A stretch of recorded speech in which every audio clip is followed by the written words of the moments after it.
Okay student, तो अभी आज से हम लोग चालू करने वाले हैं 10th स्टैंडर्ड की रिवीजन। जैसे कि आपका एग्जाम बहुत नज़दीक आ रहा है तो हम लोग रोज थोड़ा थोड़ा रिवीजन करेंगे बेस्ड ऑन क्वेश्चन पेपर। जो सैम्पल क्वेश्चन पेपर्स अपने पास है वहां से हम लोग रिवीजन करने वाले हैं। तो आज हम लोग देखने वाले हैं एमसीक्यू वाले क्वेश्चन एल्जेब्रा के। तो एल्जेब्रा में आप लोगों को किस तरह के क्वेश्चंस आते हैं वो रोज हम लोग थोड़ा थोड़ा डिस्कस करेंगे। तो उसमें से ये पहला क्वेश्चन है, to draw the graph of 4x + 5x = 19, find y when x = 1। देखो, जो बड़े बड़े क्वेश्चंस रहते हैं उसी को थोड़ा सा शॉर्ट में वो लोग एमसीक्यू में डाल देते हैं। तो ये जो की पॉइंट्स है, ये जो छोटे छोटे स्टेप्स है, आप लोगों को अगर छोटे छोटे स्टेप्स पता होंगे तब जाके बड़ा सोल्यूशन बनेगा। और एमसीक्यू में वो छोटे छोटे टुकड़े आप लोगों को लोग पूछेंगे। तो जैसे कि इस क्वेश्चन में ऑप्शन ए 4 है, ऑप्शन बी 3 है, ऑप्शन सी 2 है एंड ऑप्शन डी इज -3। तो इसका आंसर क्या होगा? तो जैसे ग्राफ वाले क्वेश्चन हम लोगों ने सॉल्व किए थे तो हम लोगों ने क्या किया था, जैसे मेरा इक्वेशन है 4x + 5y = 19। हाँ, इन लोगों ने क्या बोला है, फाइंड y व्हेन x = 1। तो when x = 1 we want y। तो हम लोगों ने क्या किया था, कोई भी एक वैल्यू को हम लोगों ने अज्यूम किया था और वही वैल्यू को इन लोगों ने क्वेश्चन में दिया है। हम लोगों ने एक वैल्यू को अज्यूम किया था, दूसरे को फाइंड आउट किया था। इक्वेशन में x का वैल्यू 1 पुट करेंगे, इक्वेशन में x का वैल्यू 1 पुट करेंगे। मतलब ये ना इक्वेशन जो है ये दो वेरिएबल के ऊपर डिपेंडेंट है, दो वेरिएबल के ऊपर डिपेंडेंट है। किसी एक का वैल्यू आपको पता है तो दूसरा फाइंड आउट कर सकेंगे, किसी एक का वैल्यू पता है तो दूसरा वैल्यू फाइंड आउट कर सकेंगे। इसलिए हम लोग किसी भी एक वैल्यू को खुद से अज्यूम करते हैं नॉर्मली क्वेश्चन में, ठीक है। बट यहाँ पे इस क्वेश्चन में उन्होंने एक वैल्यू दिया है कि चलो भाई x को 1 पकड़ लो और एट दैट टाइम तो x को 1 पकड़ लो और y को फाइंड आउट करो। तो यहाँ पर x = 1, x की वैल्यू 1 है मतलब x की जगह पे 1 जाएगा। तो मेरा equation is this, equation number 1। इसमें हम लोग 4 इंटू x की जगह पे 1 + 5y = 19। मैंने x की वैल्यू यहाँ पे पुट की। अभी मज़ा ये है यहाँ पे कि कैलकुलेशन आप लोगों को आना चाहिए। अगर आप लोगों को कैलकुलेशन ही नहीं आता है तो मेरा ये सिखा के कोई मतलब नहीं है। और सिंस की बहुत सारे स्टूडेंट यहाँ पे पासिंग के लिए भी तरस रहे हैं, उनको पासिंग का भी डर है, तो ऐसे स्टूडेंट के लिए बेस बहुत क्लियर होना चाहिए। तो बेस, इसलिए मैं ये सारे क्वेश्चन नंबर 1 जो है टॉपर्स के लिए इतना फर्क नहीं पड़ता है, बट जिनको पास होना है एटलीस्ट तो उनके लिए question number 1 is very very very important. तो मैं यहाँ पे पूरा बेसिक से ले रही हूँ कि कैलकुलेशन कैसे करना है वो भी मैं यहाँ पे पढ़ाने वाली हूँ। तो मैथ्स में हम लोग सबसे पहले क्या करते हैं, मल्टीप्लीकेशन या डिविजन। तो पहले ये मल्टीप्लीकेशन 4 × 1 = 4 प्लस ये 5y = 19। मुझे वैल्यू किसकी चाहिए, y की जिसकी वैल्यू चाहिए रहती है उसको अकेला छोड़ते हैं, बाकी सब नंबर्स को हम लोग दूसरी जगह पे भेजते हैं। तो +4 उधर जाके क्या होगा, -4। ये +4 है, जिसको साइन नहीं रहता है उसका साइन पॉजिटिव होता है। +4 उधर जाके क्या होगा, -4। तो 5y = 19 - 4, 19 - 4 कितना आएगा, 15। तो मुझे वैल्यू किसकी चाहिए, y की। तो y अकेला, उसके साथ वाले नंबर्स को हटाओ। 5 यहाँ पे क्या कर रहा है, मल्टीप्लाई, उस साइड जाके क्या होगा, डिवाइड। तो y = 15 / 5, मल्टीप्लाई कर रहा है तो उधर जाके डिवाइड, और 5 3s are 15। तो y we have got that is 3, y की वैल्यू मिल गई 3। therefore मेरा आंसर व्हेन x = 1, ये इन्होंने दिया था, y becomes 3। तो ऑप्शन कौन सा है, बी, है ना। तो बोर्ड एग्जाम में देखो बच्चों, बोर्ड एग्जाम में अगर तुम लोग कॉपी कर रहे हो तो कोई मतलब नहीं है, उनको सोल्यूशन भी एक्सपेक्टेड है। तो तुम लोग को पूरा सोल्यूशन दिखाना पड़ेगा, खाली ABCD लिख के कोई फायदा नहीं है, और प्रूव करके दिखाना पड़ेगा कि ऑप्शन बी है। साइड में कैलकुलेशन उनको करके बताओ, यहाँ पे लिखने का सोल्यूशन एंड देन फाइनल आपका आंसर की। अच्छा, ऑप्शन आपको लिखना पड़ेगा कि therefore your answer is B, ठीक है, ये आंसर लिखना पड़ेगा। Okay, now second question देखो, which of the following is the value of discriminant for √2x² - 5x + √2 = 0। तो ये अपना क्वेश्चन है and what they have asked you कि इस क्वेश्चन का डिस्क्रिमिनेंट का वैल्यू क्या है, इस क्वेश्चन का डिस्क्रिमिनेंट का वैल्यू क्या है। डिस्क्रिमिनेंट मतलब क्या होता है वो सबसे पहले आप लोगों को फाइंड आउट करना पड़ेगा, वो सबसे पहले आपको समझना पड़ेगा। तो see we have seen quadratic equation chapter, कौन सा, क्वाड्रेटिक इक्वेशन। क्वाड्रेटिक इक्वेशन कैसे रहता है, मैं पूरा बेसिक से उठा रही हूँ, आप लोग को एग्जाम में जितना नेसेसरी है उतना ही लिखना है।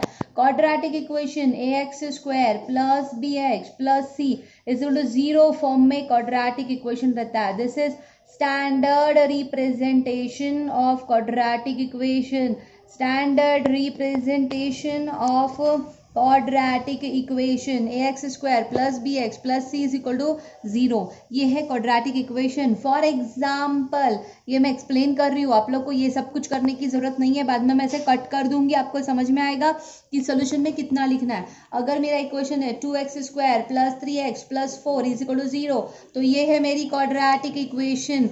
Y quadratic equation? Quadratic equation में सबसे बड़ी डिग्री 2 रहती है। इस x की डिग्री है 1, इसकी है 2, तो सबसे बड़ी डिग्री 2 चाहिए हमें, तो दिस इज क्वाड्रेटिक इक्वेशन। अगर कभी मेरा इक्वेशन ऐसे है तो भी ये क्वाड्रेटिक है। वाई? बिकॉज हाईएस्ट डिग्री क्या है? 2। अगर यहाँ पे बीच वाला टर्म नहीं है तो उसे 0x करके हम लोग बीच में ज़बरदस्ती ले सकते हैं, क्योंकि x term is absent here, x term is absent here, तो इसलिए हम लोगों ने x टर्म को ज़बरदस्ती यहाँ पे इंट्रोड्यूस किया है और x लिखा। एक्चुअल में नहीं है तो साथ में 0 लगा दो। जो भी टर्म नहीं है उसे लिखो और साथ में उसके कोएफिशिएंट 0 लगा दो। कोएफिशिएंट किसे बोलते हैं? वेरिएबल के साथ जो नंबर होते हैं उनको कोएफिशिएंट बोलते हैं। ठीक है, clear with this concept. Quadratic equation में डिग्री कितना होता है? 2 होता है। उसका स्टैंडर्ड रिप्रेजेंटेशन क्या है? ax² plus bx plus c is equal to 0। मुझे पता है मैं थोड़ी फास्ट जा रही हूँ, but since this is your revision lecture, आपकी एग्जाम पास में है तो थोड़ा फास्ट जाना पड़ेगा। हो सकता है कि आप लोगों को वीडियो 2-3 बार देखना पड़े, आप लोग देखो तो आप लोगों को कंसेप्ट क्लियर होते जाएंगे। टॉपर्स के लिए ये रिवीजन है, जिसको कुछ नहीं आता है उसके लिए ये बेस है। ठीक है, तो यहाँ पे काफ़ी सारे कंसेप्ट आपके क्लियर हो जाएंगे। Okay, now see here after this, ये कंसेप्ट आपको क्लियर है। इसके बाद आता है डिस्क्रिमिनेंट। डिस्क्रिमिनेंट का सिंबल क्या है? ट्रायंगल। डिस्क्रिमिनेंट का सिंबल क्या है? ट्रायंगल। क्वेश्चन में what they have asked you? Discriminant. Triangle का फॉर्मूला क्या है? b² minus 4ac। क्या है फॉर्मूला? b² minus 4ac। तो ये bac क्या है ये? तो ये x² के साथ वाला a होता है, x के साथ वाला b होता है और ये लास्ट वाला c होता है। ठीक है, तो इसकी जो भी वैल्यू रहेगी इसे हम लोग बोलेंगे डिस्क्रिमिनेंट। इसकी जो भी वैल्यू रहेगी इसे हम लोग बोलेंगे डिस्क्रिमिनेंट। और हमें क्या चाहिए? डिस्क्रिमिनेंट। कौन से क्वेश्चन के लिए? ये वाले। ओके, तो ये था कंसेप्ट। मैं इसे कट करती हूँ, इस क्वेश्चन में इसकी कोई जरूरत नहीं है। मैंने क्वेश्चन लिखा √2x² minus 5x plus √2 is equal to 0। That's it. By comparing with standard equation, standard equation होती है ये, तो a की वैल्यू क्या है यहाँ पे? a is equal to √2। b की वैल्यू क्या है? -5। c की वैल्यू क्या है? √2। After getting a b c we want discriminant, that is what? triangle। triangle मतलब क्या होता है? b² माइनस 4ac, मतलब -5 का square minus 4 into a into c. अभी इसे सॉल्व करेंगे। देखो देखो, मैं बहुत छोटे छोटे टॉपिक को यहाँ पे ले रही हूँ, कंसेप्ट क्लियर कर रही हूँ। -5 का स्क्वायर, स्क्वायर क्या होता है? नंबर को 2 बार मल्टीप्लीकेशन। 5 का स्क्वायर क्या होता है? 25। नेगेटिव नंबर का स्क्वायर पॉजिटिव होता है, नेगेटिव नंबर का स्क्वायर पॉजिटिव होता है, तो 5 का स्क्वायर इज 25। √2 इंटू √2 मतलब √2 हट गया, √2 का स्क्वायर, √2 का स्क्वायर, √2 इंटू √2 2 होता है। कैसे? इसका और एक कंसेप्ट है, स्क्वायर रूट मतलब रेस टू हाफ होता है। स्क्वायर रूट मतलब क्या होता है? रेस टू हाफ, और रेस टू में क्या है? 2। a raise to m raise to n, mn में 2 कट, बचा खाली 2। तो ऐसे भी याद रख सकते हो, अदरवाइज आप लोग अलग मेथड से भी याद रख सकते हो। √2 into √2 will give you 2, √2 into √2 will give you 2, तो √2 into √2 will give you 2 and 2 4 जा 8। इधर ध्यान दो, √2 इंटू √2 इज 2, 2 4 जा 8। साइन नेगेटिव है, एक पॉजिटिव एक नेगेटिव, तो आंसर आएगा नेगेटिव, तो 4 2 जा 8। 25 माइनस 8, 25 माइनस 8 कितना होता है? बोलो। 25 माइनस 8, 5 गया और ये 3 गया, तो 25 माइनस 8 इज 17। तो डिस्क्रिमिनेंट की वैल्यू क्या है? 17। क्या पूछा है उन्होंने? डिस्क्रिमिनेंट, तो 17 आंसर कहाँ पे दिख रहा है? सो ये ऑप्शन इज बी। तो आप लोगों का ऑप्शन बी भी लिखना पड़ेगा, सॉल्यूशन भी एग्जाम में दिखाना पड़ेगा। यहाँ पर थोड़ा सा, अभी जो बच्चे मैथ्स में बहुत वीक है उनके लिए थोड़ा सा कैलकुलेशन देखो। एडिशन और सब्ट्रैक्शन में क्या होता है? एडिशन और सब्ट्रैक्शन में क्या होता है? Plus minus, minus plus, plus plus and minus minus. Plus minus, minus plus. देखो यहाँ पर है प्रोसीजर और यहाँ पर है साइन। तो अगर तुम्हारे पास दो नंबर्स है, एक प्लस है एक माइनस है, तो करना है सब्ट्रैक्शन। माइनस मत बोलो, माइनस मत बोलो, इसे सब्ट्रैक्शन ही बोलना है। सब्ट्रैक्शन, पहला नेगेटिव दूसरा पॉजिटिव, तो भी करना है सब्ट्रैक्शन। दोनों का साइन अगर सेम है तो करना होता है एडिशन। मतलब दोनों का नेगेटिव करो एडिशन, दोनों का पॉजिटिव करो एडिशन, दोनों का साइन ऑपोजिट करो सब्ट्रैक्शन, दोनों का साइन ऑपोजिट करो सब्ट्रैक्शन। साइन किसका रहता है? Since it is addition and subtraction, sign always bigger number, सब में बिगर नंबर का साइन रहता है। फॉर एग्जाम्पल देखो 2 + 3 -2 -3 2 -3 एंड -2 + 3, ये 4 एग्जाम्पल्स मैंने यहाँ पर कंडक्ट किए। इसका साइन क्या है? पॉजिटिव। इसका साइन क्या है? पॉजिटिव। दोनों पॉजिटिव, मतलब करना क्या है?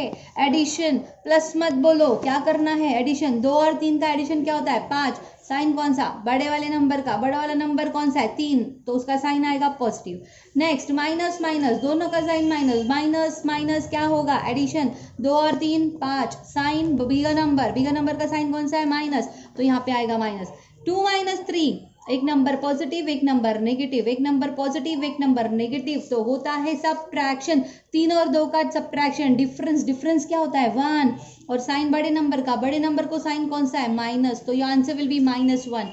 ये है -2, ये है +3, एक माइनस एक प्लस, तो होगा सब्ट्रैक्शन। 3 और 2 का डिफरेंस इज 1 और साइन बड़े नंबर का साइन बिगर नंबर, तो +1। पॉजिटिव नहीं लिखा तो भी चलता है, प्लस साइन नहीं दिया तो भी चलता है। अगर तुम लोग को बोला है 2 + 6 करो, तो इधर प्लस साइन नहीं दिया तो भी चलता है, ऐसा नहीं है, इधर देना ही पड़ता है। सिंगल नंबर है, अकेला नंबर, तो उसको साइन नहीं है तो भी चलेगा, बिकॉज अभी जैसे ये 2 लिखा है मैंने, तो 2 के पहले साइन नहीं है, मतलब वो क्या है? पॉजिटिव है। नहीं लिखा है मतलब क्या है? पॉजिटिव है, but in between 2 number sign देना ही पड़ेगा, क्योंकि समझ में कैसे आएगा? ये 2 नंबर हवे में है, तो इसके बीच में क्या है? मल्टीप्लिकेशन है, एडिशन है, सब्ट्रैक्शन है, क्या है? अगर साइन नहीं दोगे तो तुम लोग को ये नंबर 26 लगेगा, या तो फिर इसके बीच में इनटू है ऐसे लगेगा, बिकॉज इनटू का साइन नहीं दिया तो भी चलता है ना। इसलिए अगर पॉजिटिव नेगेटिव है तो साइन देना कंपलसरी है। So this is about addition and subtraction. Multiplication भी देख लो, सिंस ये छोटी छोटी चीज़ों के लिए आपके मार्क्स नहीं जाने चाहिए। अगर आप लोगों को मल्टीप्लिकेशन करना है तो एक number positive negative, negative positive, positive positive, negative negative. Procedure में क्या होगा? हमेशा मल्टीप्लाई ही करो। प्रोसीजर में मल्टीप्लिकेशन ही करोगे ना, 2 नंबर को मल्टीप्लाई करोगे। और साइन यहाँ पर बिगर कुछ नहीं होता है, एक पॉजिटिव एक नेगेटिव, साइन आता है नेगेटिव, एक नेगेटिव एक पॉजिटिव, साइन आता है नेगेटिव। दोनों का साइन अगर सेम है तो आंसर को साइन होता है पॉजिटिव। मल्टीप्लिकेशन में ध्यान में रखो, करना है हमेशा मल्टीप्लिकेशन। साइन कौन सा आएगा? साइन कौन सा आएगा? अगर साइन अलग अलग है तो साइन नेगेटिव, साइन सेम है तो आएगा साइन पॉजिटिव। इसका एग्जाम्पल देखते हैं, देखो 6 × 2 -6 × 2 6 × -2 -6 × -2। देखो मल्टीप्लिकेशन मतलब 6 2 12, सबका आंसर 12 है, बट साइन दोनों का साइन पॉजिटिव तो आंसर विल बी पॉजिटिव, दोनों का साइन नेगेटिव तो भी आंसर पॉजिटिव। सेम साइन है तो आंसर पॉजिटिव होता है, और यहाँ पर एक नेगेटिव एक पॉजिटिव तो आंसर आएगा नेगेटिव, एक पॉजिटिव एक नेगेटिव, आंसर आएगा negative. Clear with this multiplication और एडिशन का रूल? तो ये दिमाग में रखो, इसे इसका रिवीजन करो। और एक बात, √2 का स्क्वायर क्या होता है? 2। √5 का स्क्वायर क्या होता है? 5। रूट हट जाता है क्यों हटता है? बिकॉज √2 का स्क्वायर मतलब √2 × √2 होता है, तो √2 × √2 विल गिव यू 2, ठीक है। √2 × √2 विल गिव यू 2, तो कोई भी नंबर का स्क्वायर करोगे, रूट वाले नंबर का, √100 का स्क्वायर, तो आंसर क्या आएगा? 100। अगर √49 का स्क्वायर, बच्चे लिखते हैं 7, ऐसा नहीं है, 49 को देखा 7 लिखा, ऐसे नहीं होता है। इधर स्क्वायर रूट नहीं पूछा है, इधर स्क्वायर रूट और उसका स्क्वायर पूछा है, तो स्क्वायर रूट और स्क्वायर एक ही साथ है तो वो कटता है, ऐसे काटने का नहीं है बट वो कटता है, तो बचा खाली 49, तो इसका आंसर इज 49 नॉट 7। अगर सिंगल √49 है तो उसका आंसर होता है 7, खाली √49 पूछा तो उसका आंसर होता है 7। Okay, clear with this concept? Now moving towards the next question. Okay, now moving towards question number 3। AP chapter है, कौन सा है? एपी। तो पहले ये क्वेश्चन लेने से पहले मैं तुम लोगों को कोई कंसेप्ट बता रही हूँ, एग्जाम में नहीं लिखने का। This is concept. जब सॉल्यूशन लिखूंगी तब वो प्रॉपर इस क्वेश्चन का सॉल्यूशन होगा। एपी में we have seen 2 concept. AP में 2 हम लोग कंसेप्ट देखते हैं। अगर मैंने यहाँ पे लिखा 2 4 6 8 dot dot dot dot dot, ये एपी है। एपी मतलब क्या है? Arithmetic progression. एपी का फुल फॉर्म क्या होता है? Arithmetic progression. क्या होता है ये? क्या होता है इस अरिथमेटिक प्रोग्रेशन में? देखो तुम लोग अगर देखो 2 के बाद 4 कैसे आया? 2 ऐड किया। 4 के बाद 6 कैसे आया? वापस से 2 ऐड किया। 6 के बाद 8 कैसे आया? वापस से 2 ऐड किया। मतलब सब नंबर्स के बीच में डिफरेंस इज ऑफ 2। और अगर सारे नंबर में सेम डिफरेंस है, तो वो इसे बोलते हैं एपी। ये एपी है। अगर मैंने लिखा 2 4 7 8, तो ये एपी नहीं है, बिकॉज यहाँ पे डिफरेंस 2 है।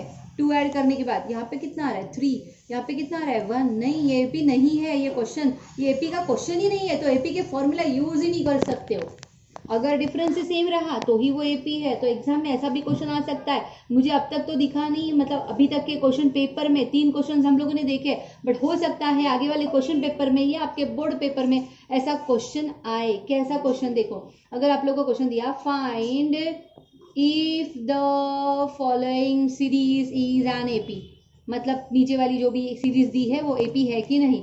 तो देखो अभी तुम लोग बोलो मुझे dot dot dot dot dot, ये क्वेश्चन है, ये एपी का क्वेश्चन है कि नहीं है। तो पहले टर्म को क्या बोलते हैं? पहला टर्म मतलब T1, दूसरा टर्म टर्म 2, तीसरा टर्म टर्म 3। ठीक है, तो इधर से चालू करो, लास्ट से चालू करो। लास्ट क्या दिया है? T3। तो पहले T3 में से T2 माइनस करो, T3 में से T2 माइनस करना है, फिर T2 में से T1 माइनस करो, T2 में से T1 माइनस करना है। खत्म। T1 के पहले कुछ है?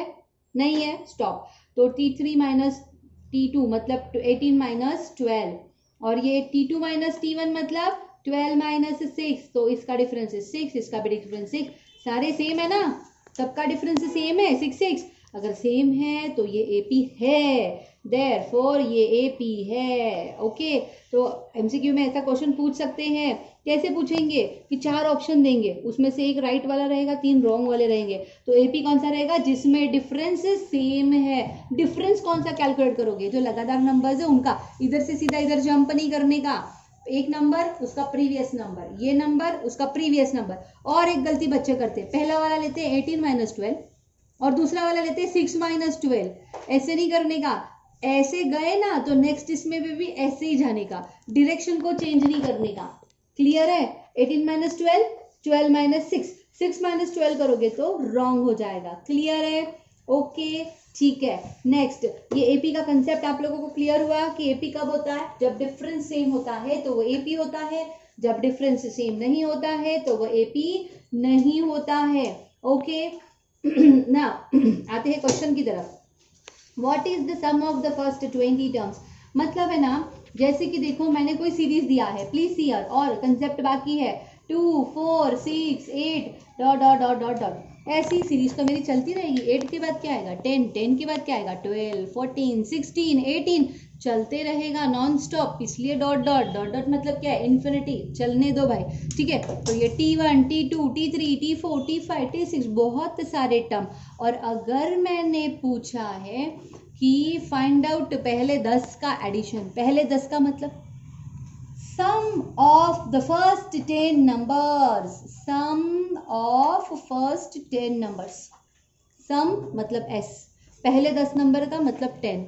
अगर मैंने पूछा पहले 12 नंबर का सम, तो sum of पहले 12 number, sum of first 12 numbers। अगर पहले 15 नंबर्स का एडिशन, तो sum of first 15 numbers, sum of first 25 numbers। ठीक है, तो ऐसे हमें सम चाहिए। तो ये सम के लिए हम लोग क्या करेंगे? इसके लिए फॉर्मूला है। ठीक है, तो कोई भी सम चाहिए आपको, एसएन एसएन एसएन मतलब क्या होता है? Sum of first n number, sum of first n numbers. N n मैंने फॉर्मूला लिखना है, फॉर्मूला बनाना है, इसलिए एन बोला यहाँ पे। हाँ, तो अभी देखो जो भी आपका एपी रहेगा, एपी उसमें का पहला नंबर, मतलब इसे T1 भी बोल सकते हो, इसे ए भी बोल सकते हो। सीरीज का पहला नंबर को T1 भी बोल सकते हो या फिर आप उसे A भी बोल सकते हो, ठीक है। नेक्स्ट टू दैट, इनके बीच में डिफरेंस कितने का है? 2 का। कैसे करने का? ये नंबर माइनस ये 6 माइनस 4 2 आ रहा है, हाँ, तो डिफरेंस इज इक्वल टू 2, ए की वैल्यू है 2, ठीक है, क्लियर। अभी एसएन का फॉर्मूला, हाँ, एसएन का फॉर्मूला क्या होता है? तो n/2 in bracket 2a plus n-1 into D bracket close. अभी जो बच्चे नए हैं, जिन्होंने अभी अभी पढ़ाई के लिए स्टार्ट किया है, तो ये फॉर्मूला 50 बार लिखो। एग्जाम में ये फॉर्मूला अगर आप अभी 50 बार लिखोगे तो इसका यूज होगा ही होगा, इसका यूज होगा ही होगा कंपलसरी। ये तुम्हें 2-3 मार्क्स देके जाएगा अगर ये फॉर्मूला लर्न रहेगा तो अभी अगर मेरा क्वेश्चन है कि फाइंड पहले 10 नंबर्स का सम है ना, सम ऑफ द फर्स्ट 10 नंबर्स, तो n की वैल्यू क्या हुई? 10। सम ऑफ फर्स्ट 10 नंबर्स, तो n की वैल्यू क्या हुई? 10। तो n की जगह पे क्या डालोगे? 10। a की जगह पे क्या डालोगे? 2 और d की जगह पे क्या डालोगे? 2। सब कुछ मिल गया। Can you find first 10 numbers का सम, है ना। अगर सम ऑफ फर्स्ट 8 नंबर्स बोला है तो n की जगह पे क्या जाएगा? 8 8 8। फाइंड आउट फर्स्ट 100 नंबर का सम, तो n की जगह पे क्या पुट करोगे? 100। क्लियर है। बस a और d जो है ना, वो a मतलब पहला नंबर, d मतलब डिफरेंस, n चेंज होते रहेगा। जो भी आपको क्वेश्चन पूछा है उसके अकॉर्डिंग वो चेंज होते रहेगा। Okay, clear. ये फॉर्मूला 50 टाइम्स लिखो and now comes your solution. अभी आते हैं अपनी क्वेश्चन की तरफ। अभी तुम लोग क्वेश्चन थोड़ा भूल गए रहोगे तो क्वेश्चन को रीड करते हैं। What is the sum of first 20 numbers? First 20 terms, पहले 20 टर्म्स मतलब S20 चाहिए मुझे, है ना। पहले 20 टर्म्स मतलब मुझे क्या चाहिए? S20 चाहिए। ऑफ एन AP, तो SN का फॉर्मूला क्या है? This one, n/2 in bracket 2a plus n-1 into D bracket close. तो S20, n की वैल्यू क्या है? 20, y20 यहाँ पर पूछा है फर्स्ट 20 टर्म्स, पहले 20 टर्म्स, तो इसलिए n की जगह पे 20, तो 20/2 ब्रैकेट में 2 इंटू a मतलब क्या होता है? पहला नंबर। इधर सीरीज दी है? नहीं दी है, सीरीज नहीं दी है, पर a का वैल्यू दिया है 4। a की जगह पे डालेंगे 4 प्लस n क्या है वापस से? 20 इंटू d कितना दिया है? d दिया है यहाँ पर? नहीं, तो उन्होंने क्या दिया है? T20 दिया है। अभी यहाँ पर अटक गए ना आप लोग, आप लोगों को D पता नहीं है तो क्या S20 मिलेगा आपको? नहीं मिलेगा, फॉरगेट इट। तो इसको छोड़ दो, इसे नंबरिंग करके। एग्जाम में अगर ऐसे हो गया ना, कभी कभी क्या होता है, हम लोग ऐसे क्वेश्चन देख लेते हैं, उसे उसकी तरफ प्रॉपरली ध्यान नहीं देते, सॉल्व करते, तब पता चलता है अरे मुझे D की वैल्यू तो पता ही नहीं है। ठीक है, उसको नंबरिंग करके रखो, वो वेस्ट नहीं जाएगा। तो क्या दिया है? D ना देते हुए उन्होंने कुछ एक्स्ट्रा दिया है। क्या दिया है? T20 कितना दिया उन्होंने? 36। ये टर्म है, टर्म मतलब 20th टर्म, मतलब अगर आपकी सीरीज में पहला, दूसरा, तीसरा, चौथा, पांचवा, तो 20वां टर्म कौन सा है? 36 है। तो ये क्या, कौन सा फॉर्मूला है? सम के लिए। कौन सा फॉर्मूला है? सम के लिए। टर्म के लिए फॉर्मूला कौन सा है? टर्म के लिए। कोई भी टर्म अगर आपको चाहिए, कोई भी टर्म में बात कर रही हूँ, दिस इज अबाउट सम, पहले इतने नंबर्स का सम। अभी दिस इज टर्म, मतलब एक पर्टिकुलर टर्म। तो टर्म अगर मुझे फाइंड आउट करना है तो a plus n-1 into D, ये फॉर्मूला है। तो a plus n-1 into D, ये फॉर्मूला है फॉर फाइंडिंग व्हाट? टर्म। तो अभी टर्म मुझे पता है कौन सा? T20। तो T20 का वैल्यू क्या है? तो T20 is equal to, formula क्या बन जाएगा? a plus n-1 into D, but मुझे T20 की वैल्यू पता है, दैट इज 36। तो 36 इज इक्वल टू a की वैल्यू दी है उन्होंने कितनी है? 4 प्लस n पता है मुझे। ये टर्म कौन सा है? 20 नंबर पे है, तो मेरा n का वैल्यू है यहाँ पर 20। इधर वाला मत डालो, ठीक है, ऐसे। इधर से क्या मिलेगा? d मिलेगा। सॉल्व करेंगे, 36 is equal to 4 plus 19 into d. मुझे वैल्यू किसकी चाहिए? d। तो डी के साथ में जितने भी नंबर्स है हटाओ। पहले कौन से नंबर्स हटते हैं? जो दूर रहते हैं। +4 इधर आके क्या होगा? -4। 36 - 4 32। 32 इज इक्वल टू 19 डी, ठीक है। ओके, तो यहाँ पे वी हैव गॉट दिस। देखो अभी मुझे डी की वैल्यू चाहिए, तो 19 इस तरफ जाके क्या हो जाएगा? डिवाइड। प्लीज हियर, तो डी की वैल्यू बनेगी 32 डिवाइडेड बाई 90। अभी बच्चे करते ये कैलकुलेशन करते बैठते पॉइंट वाला, क्यों करने का है, हमें क्या चाहिए S20 चाहिए, हमें क्या चाहिए S20। वहाँ पर हमें बस डी की वैल्यू से लेना देना है। अगर मैं यही वाला वैल्यू यहाँ पे पुट करूँ तो कुछ कट छट करके मैं सॉल्व कर सकती हूँ, नॉट नेसेसरी कि आंसर पॉइंट में चाहिए, है ना। तो पॉइंट में कन्वर्ट करने के लिए टाइम पास मत करो, इसे ऐसे ही छोड़ दो और S20 के फॉर्मूला में उसको पुट करो। देखो यहाँ पे अभी putting this value, put value of D in what, equation number 1, है ना। 1 में अटक गए थे हम लोग, क्यों, बिकॉज डी की वैल्यू पता नहीं थी, अभी मिल गई है, यहाँ पे डाल देंगे। तो S20 पहले 20 टर्म का एडिशन कितना होगा, ये देखो 20/2 कितना आता है 10, फिर ब्रैकेट में 2 4 8, 20 - 1 इज 19, है ना। और ये डी की वैल्यू क्या है 32/19, है ना। देखो इसके बीच में कुछ नहीं, मतलब क्या है इनटू, तो वो साइन मैंने यहाँ पे दे दिया, फर्क पड़ेगा क्या, नहीं ना। फिर 19 कट हो गया, कट होता है बिकॉज बीच में क्या है मल्टीप्लीकेशन।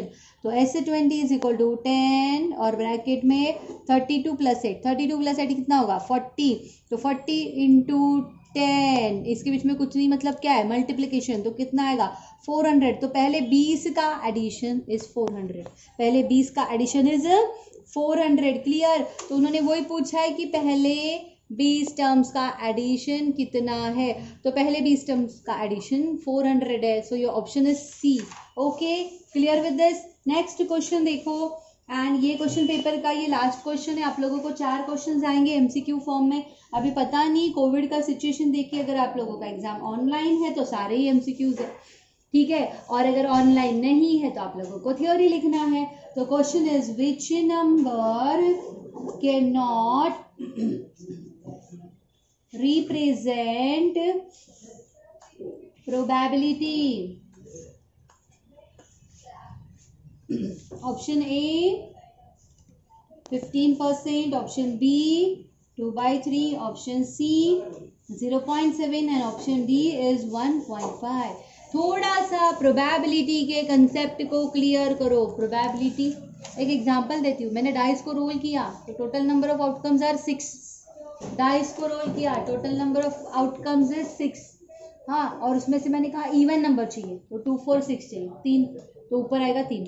मतलब हमेशा प्रोबेबिलिटी में आपका फॉर्मूला क्या होता है, अगर आपको याद है n(a/n(s), n(s) क्या होता है टोटल नंबर, n(a) क्या होता है इवेंट, है ना, मतलब टोटल कितना गिर रहा है वो नीचे होता है और उसमें से कौन सा चाहिए वो ऊपर होता है। तो टोटल अगर नीचे है तो हमेशा डिनोमिनेटर बड़ा रहने वाला है।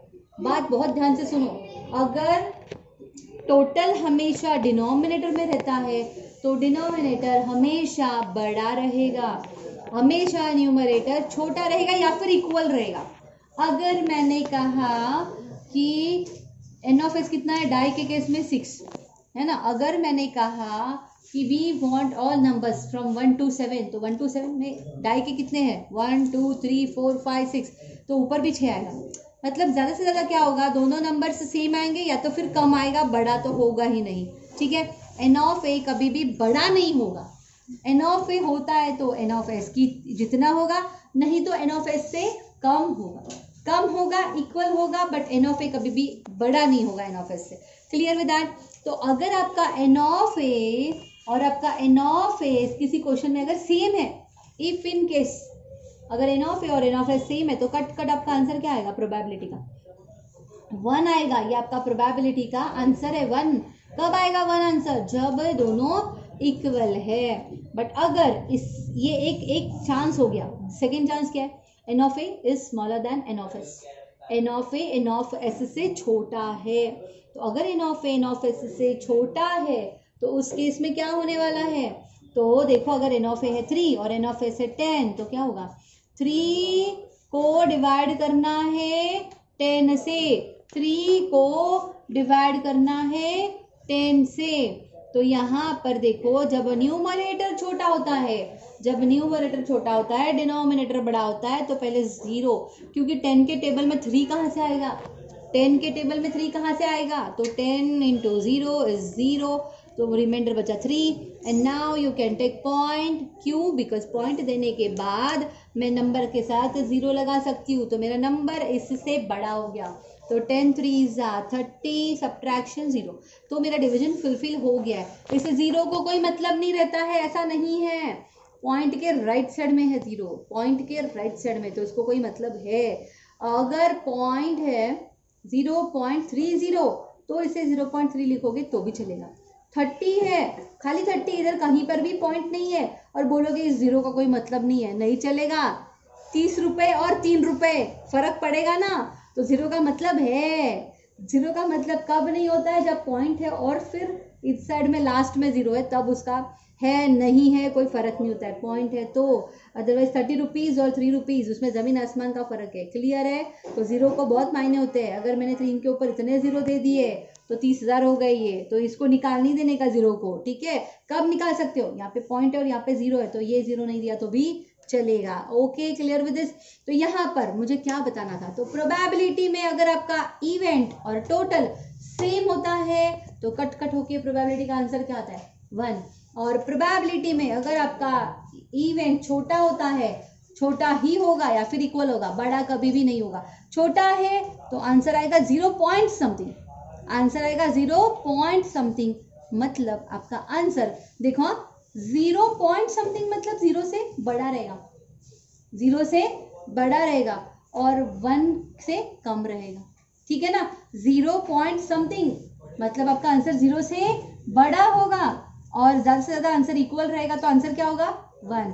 That's it. ना 1 के आंसर आगे जाएगा ना आंसर 0 के पीछे जाएगा। मतलब प्रोबेबिलिटी में कभी भी आंसर नेगेटिव नहीं होता है।